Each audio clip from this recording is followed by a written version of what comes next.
मित्रांनो 2024 मध्ये जर गुंतवणूक करण्यासाठी किंवा बचत करण्यासाठी जर तुम्ही चांगल्या योजना शोधत असाल तर आजच्या व्हिडिओमध्ये आपण कमी जोखीम असलेल्या आणि चांगला परतावा देणाऱ्या योजनांबद्दल जाणून घेणार आहोत। आपण अशा योजना निवडल्या ज्यामध्ये आपण दीर्घकाळासाठी बचत करू शकतो, मुलांच्या भविष्यासाठी बचत करू शकतो, महिलांसाठी सुद्धा योजना या व्हिडिओमध्ये आपण कव्हर केलेली आहे। तसंच आयुष्यभर आपल्याला रेग्युलर इन्कम देत राहील आणि आपला जीवन विमा सुद्धा कव्हर केला जाईल अशी योजना सुद्धा आपण या व्हिडिओमध्ये डिस्कस केलेली आहे। तर व्हिडिओ शेवटपर्यंत बघत राहा। व्हिडिओ महत्त्वपूर्ण वाटल्यास व्हिडिओ लाईक नक्की करा। चला लगेच व्हिडिओला आता आपण सुरू करूया। सगळ्यात पहिली योजना आणि सगळ्यांची आवडती योजना ती म्हणजेच पीपीएफ, पब्लिक प्रोव्हिडंट फंड किंवा त्याला मराठीमध्ये आपण सार्वजनिक भविष्य निर्वाह निधी असं म्हणतो। पीपीएफ मध्ये आपण दीर्घकाळासाठी बचत करू शकतो। पीपीएफ योजनेचा कालावधी हा 15 वर्षाचा आहे। 15 वर्षानंतर आपल्याला सगळी रक्कम काढता येते। पीपीएफ मध्ये देशातील प्रत्येक सर्वसामान्य व्यक्ती भविष्यासाठी बचत करू शकतो। त्यामध्ये कमीत कमी 500 रुपये तर जास्त एका वर्षामध्ये फक्त 1.5 लाख रुपयापर्यंत जमा करता येतात। पीपीएफ योजनेचे व्याजदर सध्याचे व्याजदर जे आहे ते 7.10% प्रतिवर्ष एवढा आहे। प्रत्येक तिमाहीनंतर या योजनेच्या व्याजदरात बदल सुद्धा केला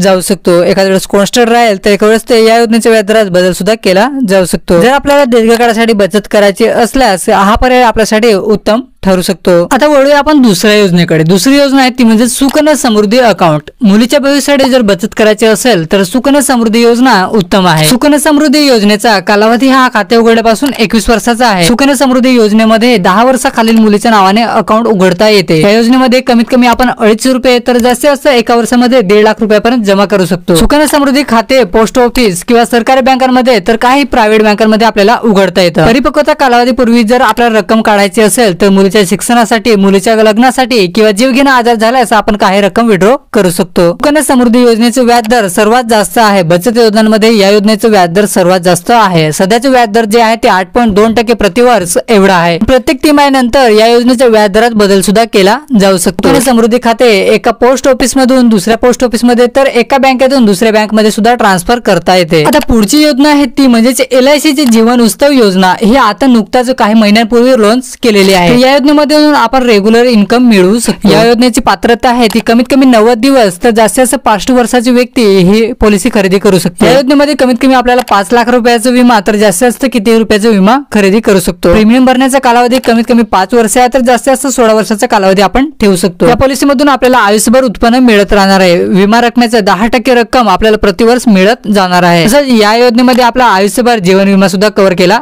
जाणार आहे।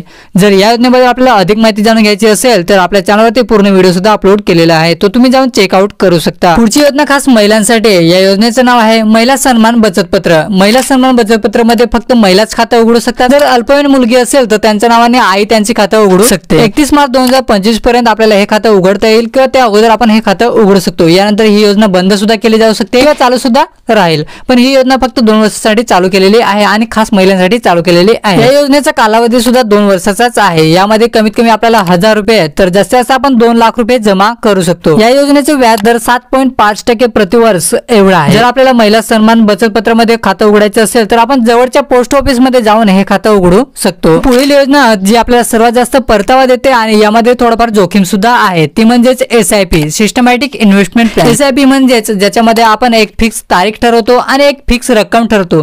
ती फिक्स रक्कम आपल्या बँक खात्यामधून आपोआप कट होऊन इन्व्हेस्ट होते, त्याला SIP असं म्हणतात। यामध्ये आपण कमीत कमी 100 रुपये तर जास्त कितीही रक्कम गुंतवू शकतो। यामध्ये आपल्याला चांगला परतावा म्हणजे प्रतिवर्ष 12 ते 13% परतावा मिळू शकतो। जर आपल्याला म्युच्युअल फंड बद्दल जास्त माहिती नसेल, जास्त नॉलेज नसेल तर आपण स्टार्टिंगला चांगला एखादा इंडेक्स फंड निवडून त्याच्यामध्ये गुंतवणूक किंवा SIP सुरू करू शकतो। म्युच्युअल फंड शेअर मार्केट संबंधित असल्यामुळे यामध्ये जोखीम सुद्धा आहे। मित्रांनो, या व्हिडिओमध्ये आपण कमी जोखीम आणि चांगला परतावा देणाऱ्या योजनांबद्दल माहिती पाहिली। ही माहिती कशी वाटली ती मला कमेंट करून नक्की सांगा। जर तुम्हाला इन्व्हेस्टमेंट करायची असेल तर इन्व्हेस्ट करण्यापूर्वी आपण स्वतः सुद्धा रिसर्च करायचे किंवा आपल्या आर्थिक सल्लागाराचा सल्ला नक्की घ्यायचा आहे। जर हा व्हिडिओ महत्त्वपूर्ण वाटला असेल तर व्हिडिओ लाईक नक्की करा, तसंच आपल्या मित्रांसोबत सुद्धा शेअर करा। चला तर भेटूया आपण पुढच्या व्हिडिओमध्ये।